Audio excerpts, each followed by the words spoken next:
Hello, hello, hello, and welcome back to our Finding Better podcast. My name is John Suzuki, and I am your host. And I can't tell you how excited and happy I am that you're with us today because today marks our 50th episode. 50. We started on January 1st of this year. We've been doing 2 episodes a week, and now we're on our 50th episode. So thank you so much for your support. Thank you for joining me today. And here's another really quick announcement that just blows my mind. When we started this podcast earlier this year, we set a goal to have 500 subscribers, 500 subscribers on our YouTube channel at the end of 6 months. Here we are at the end of 6 months, and we have 966, almost 1,000. How does that happen? So again, thank you for your support. Thank you for sharing because this whole podcast is all about sharing ideas, not, no, back up, sharing experiences of real life people who have been there and done that and found better in their lives. And we're sharing with you because you know what? A lot of times the best way to succeed is to copy success. And so we're about sharing everything, anything we can think of that we think might help you live a better life, that's helped us live a better life. And so 966, it's amazing. Um, Announcement number 3, okay? I'm coming out with my second edition of my book, American Grit, that guy right there. And starting soon, no later than August 1st, but maybe as early as 4th of July. In fact, let's just say 4th of July.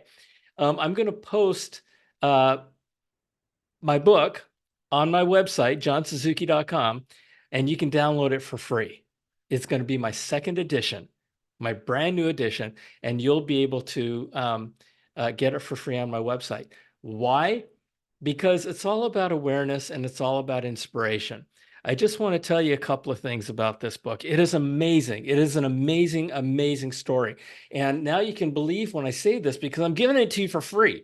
I'm not trying to sell it to you. If you want to buy a hard copy and if you want to buy the actual real book, you can go to Amazon, but you don't have to. So here's the two things about awareness and inspiration. A lot of people don't even know that concentration camps happened right here in America during World War II, where they evicted and incarcerated over 120,000 Japanese Americans, 2/3 of whom were American citizens, and 50,000 of whom were babies and children. And they evicted them from their homes and businesses and farms on the West Coast and threw them into these concentration camps scattered across America in the deserts and swamps of this country where people were not meant to live. And they were thrown in these camps behind barbed wire, guarded by American soldiers. And the only reason was because they looked like the enemy. Someone came up with, and there was legitimate fear during World War II after Japan bombed Pearl Harbor that the Japanese were going to invade the West Coast. I get that. But someone came up with a misguided idea that said anybody who looks like the Japanese enemy is the Japanese enemy, including babies. And they threw them into these camps where in the summertime, the temperatures were above 100 degrees. In the wintertime, below zero. They only had shacks made of pine lumber and tar paper to live in. There was no plumbing when they moved there. It was just crazy, all because of the color of their skin. They were of Japanese ancestry. A lot of people don't know this, but you know what? History forgotten or history unknown is history that repeats itself. Can these things happen again? Absolutely. And part of this book is about awareness so that we don't forget those people and we don't forget the experiences that they went through. And you know, our government is all about dividing us. Our government is not bringing people together. And so the idea is we need to. We need to. And so this book is part of my effort to help that along. Now, what about the inspiration part of it? We talked about the awareness of my book. Let's talk about the inspiration. Out of the ashes of those concentration camps rose young men who volunteered to fight and die for the United States Army, the same US Army that incarcerated them, that threw them into those camps to begin with, along with their families, and the same US Army that kept their families imprisoned while they went off to war. It's insane. Who in the world would volunteer for that? Well, a lot of these guys did. And they joined a segregated Japanese American war unit called the 442nd Regimental Combat Team. And that combat team during World War II went on to become the most decorated American war unit in the history of the United States for its size and duration. Again, are you kidding me? And the thing about that inspires so much from this story is that they had a choice. I keep talking about choosing. I keep talking about choice, making choices in your life. I keep talking about how your life is a product of the choices that you make. And your life in the future is a product of the choices you're going to make from now on, right? The choices they made were not to be victims, to not blame the government or not blame anybody. They chose to empower themselves and to find a way to prove their loyalty and to prove that they were just as deserving to be Americans as anybody else. And the way they found the solution they found was the United States Army. And a lot of guys died. But that was their choice. And they went on to make the world better for generations to come, for all of us, for all of us. And so we are now at the 4th of July. It is Independence Day. And I got my flag up, I got my book up, and I want to talk with you a little bit. And I get really, really passionate about this stuff. And I apologize if I'm going to come across as lecturing or telling you what to do. I am going to purposely pause in my mind to try to make sure that I don't get to that point to where you feel like I'm lecturing you, because that is not my intent. The whole idea about Independence Day is about ending dependence. In my mind, I don't call it Independence Day. I call it End Dependence Day. And it's something that I really encourage people to think about, because we are so dependent on a lot of things, including our government. And, you know, the thing about choice, and a lot of people don't like when I say that your life is a product of the choice that you made. They say, well, I couldn't choose my parents. Well, of course you couldn't choose your parents, but it's a sequence of choices. And again, your life is going to be the product of the decisions and choices you make from now on, right? So what I want to do is I want to take this concept of ending dependence and choice and empower you. Empower you. A lot of times it's hard to choose what's right for you because it's hard, because it's hard. And so I want to talk with you a little bit about that, because this whole concept of choice has been such a big part of my life.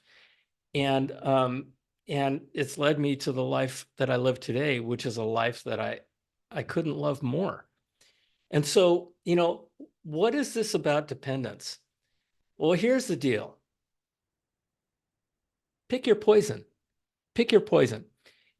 Relationships. We have relationships that we're dependent on, friends that we're dependent on, family that we're dependent on, government that we're dependent on, therapy that we're dependent on, social media, security.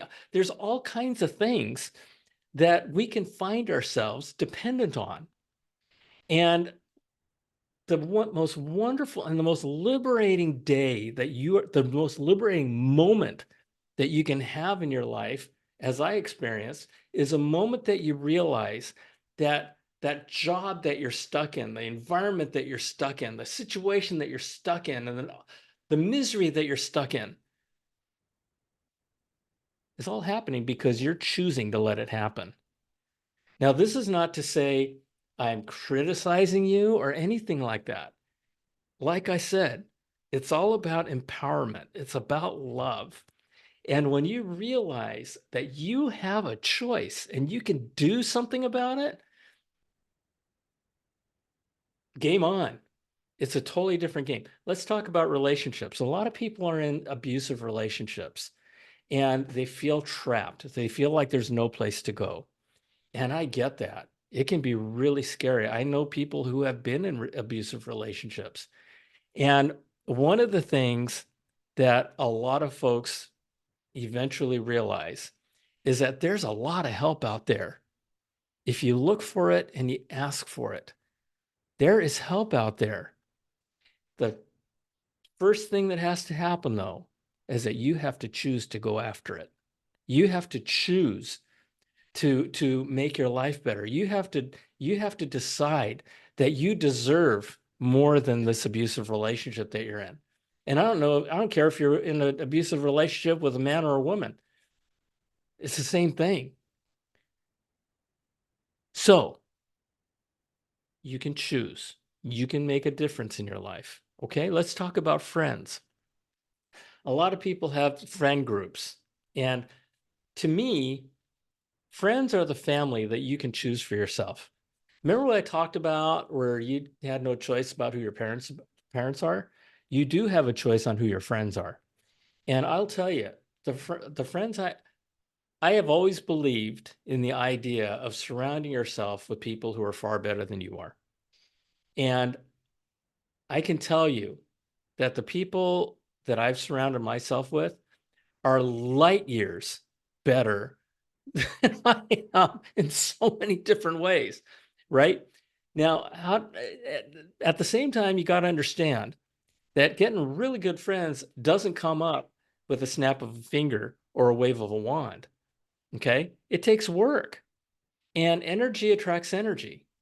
So the idea being is that if you want to be, if you want to attract a certain kind of people, become that certain kind of person. If you want to attract people who are loving, who are dependable, who care about you, guess what you need to do? Exactly the same thing. Be that person. Be those people, and those people will show up in your life. Okay? My friends, they love me, they respect me, they support me, they encourage me, they congratulate me, and they make me better. They make me better. And I like to think I make them better too. So it is a partnership because that's what friendships are. So just remember that. Friends are, and when I say that friends are the family that you get to choose, my friends, a lot of my friends are closer to me than a lot of my family members. They are my family. So choose your friends, because here's the last thing I'll tell you. There's nothing that influences your life and who the person you become more than the people you associate with. Okay? So think about that and choose. Let's talk about the government. Okay? We got all this craziness happening in the government. You know, the fact of the matter is, there is a big part of our government that wants us to hate each other, that wants us to depend on the government, who wants us to not to be able to who wants to control us. Okay? Who wants to control us. And many years ago, this is probably when I was 10 years old, I remember my dad telling me, and just a little bit about my dad. He was he fought during World War II. He worked for the Air Force until his retirement. I was an Air Force brat, and he once told me, um, and he was one of the guys that I talk about in this book, right? At least part of the military intelligence service. But anyway, um, he would tell me, John, don't ever, ever, ever accept help from the United States government. He says, don't take their welfare checks, don't take their unemployment checks. You work your way through it. Now, I'm not saying that he was right, and I'm not saying that's the right thing. I'm just telling you what I grew up with. And, here's what I learned. Here's what I learned. There was a time, well, when I left IBM, I left under a voluntary layoff. I had every right and every qualification to get unemployment. My dad's words echoed in my head. I volunteered. So frankly, even though the program was available, I kind of didn't deserve it because I volunteered. And I did not apply for unemployment, even though that would have meant thousands of dollars in my pocket. But you know what that did to me? It made me better because I had to find a way to make that money on my own and support my family. I had two small kids and a wife. I had a big mortgage, but I figured it out. I figured it out. And it was one of the greatest learning experiences. You know, hardship builds character. It really does. It really does. And my dad once told me, he says, John, if you have to, you go dig ditches. You dig ditches because it's going to make you a better person. And so as you think about the government, now, Social Security, absolutely, I'm taking Social Security because I view that as my money. Okay. But you think about this, and when you think about the government, it's what John F. Kennedy said. Think not what the government can do for you, think not about what your country can do for you, but for what you can do for your country. Okay. Different mindset, totally different mindset. And do not let anybody, this government or anybody, control you. Now, let's talk about a hot topic these days, social media. Okay. Social media is ruining people. And we all know, and we've all seen the graphs with the rise of social media uh, being aligned with the rise of mental illness. The big social media companies want us to become addicted to their products. It's called dopamine. They do it by design. That of itself should piss you off. It pisses me off, right? Because addiction is control. And so when you think about this, think about the fact that you can choose to take this thing and put it aside for 4 hours during the day, or put it aside um, during dinner. Start with putting it aside for 10 minutes and then grow it from there. Okay. But it all starts with your choice. I want to give you one more example of your decision, your ability to choose. And it has to do with security and protection. Now, a lot of people feel like they depend on other people for their security, especially women. Okay, but this applies to you. And by the way, everything I'm talking about doesn't just apply to people here in America. It applies to everybody in the world. Just because it's a Independence Day in the United States, I'm talking about end dependence for everybody. So whether you're in the United States or in Japan or in Korea or in Russia or in Europe or in Africa or the Middle East, wherever you are, okay, this all applies to you. So a couple of stories on dependencies for security and protection. Um, so back in the early 90s was a thing called the Rodney King riots in Los Angeles. Los Angeles had so many riots that they were placed under martial law. And I'll never forget the chief of police of Los Angeles getting on TV and saying, folks, his name was Daryl Gates, Chief Daryl Gates. He got on TV and he said, folks, I'm here to tell you that we're all under martial law. So if any, and we got lots of bad things going on right now. So just know that if bad comes your way, we're not coming. We're not coming. And I just went, holy cow, they're not coming. And we're left to our own devices. Everybody in LA was left to their own devices. And it was from that moment that I realized that bad things like that are going to happen again. It's not a matter of if, it's a matter of when. So I decided that if that occurrence ever came my way again, I was going to be prepared for it. I made that choice. And so if, God forbid, another riot happens and it happens to be where I happen to be, um, I'm prepared. I'm good to go. Does that mean I'm armed? Yes. It does. So, but you know what? I'm not, that's not something that that I'm fearful of at all. Okay. Um, Second example I want to share with you has to do with a dream, a recurring nightmare that I had.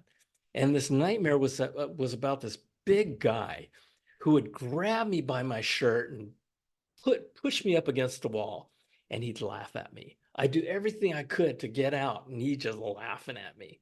And then I'd wake up in a cold sweat. So one day I made the choice to take martial arts. I'm a fifth degree black belt. I don't have that nightmare anymore. Now, can I still get hurt? Absolutely. But is there a chance that I can take care of myself? Yeah. And, this doesn't just apply to me. My daughter's a black belt. My son's a black belt. My wife's a black belt. So, but that's a choice that we made to not be dependent on anybody else for our own protection. And you can too. Okay. So, this is what I'm talking about. We live in such a world of fear, and it is a scary world. But here's what I want to do. And you know this. It's all about love. Choose love. Choose love. The antidote to fear is love. Okay?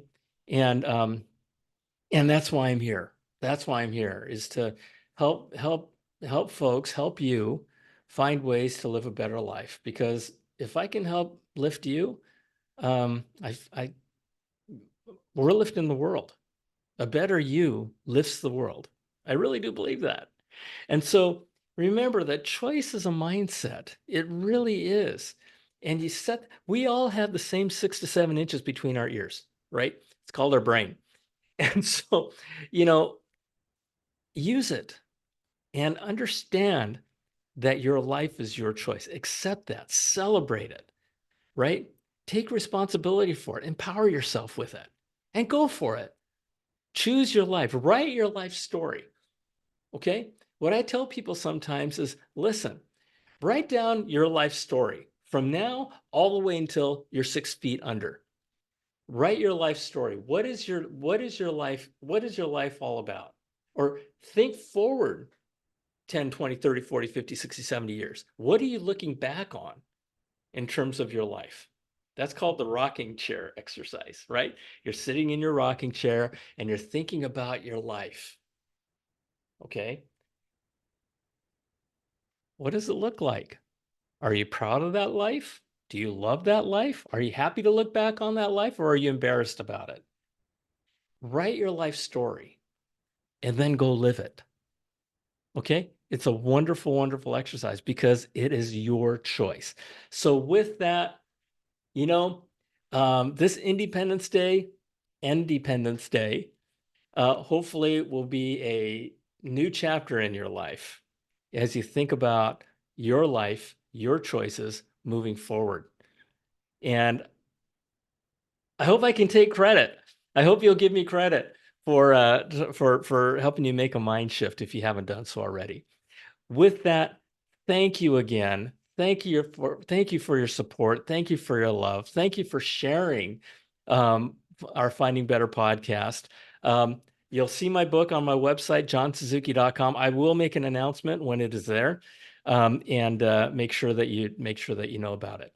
So with that, have a fantastic, wonderful, and blessed 4th of July holiday. And I love you. God bless you. And see you soon.